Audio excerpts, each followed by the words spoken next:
Hey, Profit First entrepreneurs, it's me, Suzanne Mariga, your favorite CPA, fractional CFO, and tax strategist for the 7-8-figure entrepreneur. And it is so good to finally be back home. Yes, it's been a couple weeks of travel, and I am just so happy to be back home.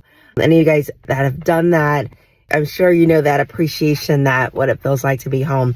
But anyway, I am jumping on because I want to continue the series, and our series where we're talking about major things that happen. Sometimes they're not even major things. I think a lot of times as entrepreneurs, we don't even realize that they're happening in the moment. But what happens is when we allow these things to happen and not go addressed or not go noticed, it ends up over the long time sabotaging our profits and really where we want to go at the end of the game. You guys have heard before that, I don't know if it's a proverb or a story, but about water dripping, right? And that first drop of water, it doesn't do a lot of damage.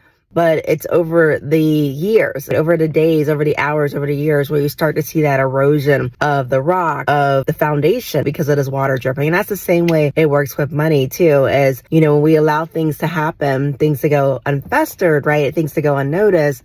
That's where we start to see the erosion of our financial foundation, right? We don't have the compounded growth that we would want to see as entrepreneurs. And so today what I want to do is I want to talk about number 8.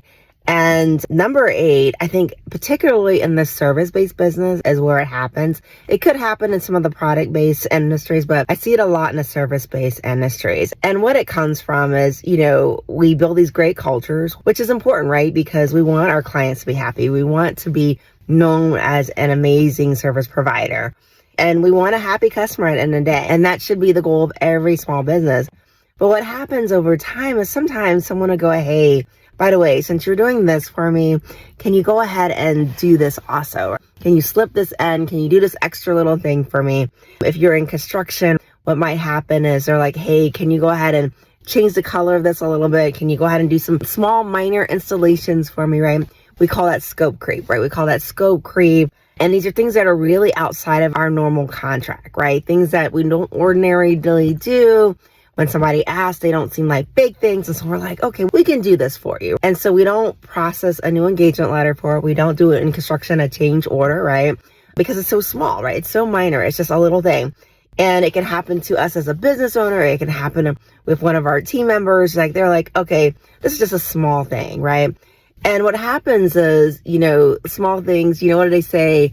No good deed goes unpunished. Hey, I don't really like that. Can you change that too? Or can you change the color? Or can you just do something else? Maybe do another one too, since it didn't take you very long.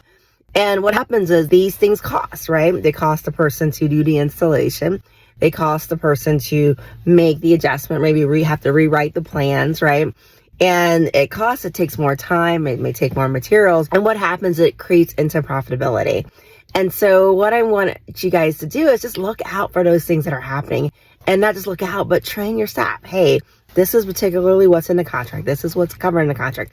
Anything that's not covered in this contract has to go through a separate approval process. It has to either be approved by you, or these are the additional pricings too, that we can just offer that. And again, it's just making yourself aware that this is happening, making your staff aware this is happening, so that you can continue to produce the amazing quality services or products that you provide, but at the same time, be able to maintain your margins, right? Maintain your margins, maintain your profitability. So I hope that you enjoyed this week's lesson, and I look forward to seeing you guys next week. By the way, we are having a Profit First Masterclass in April.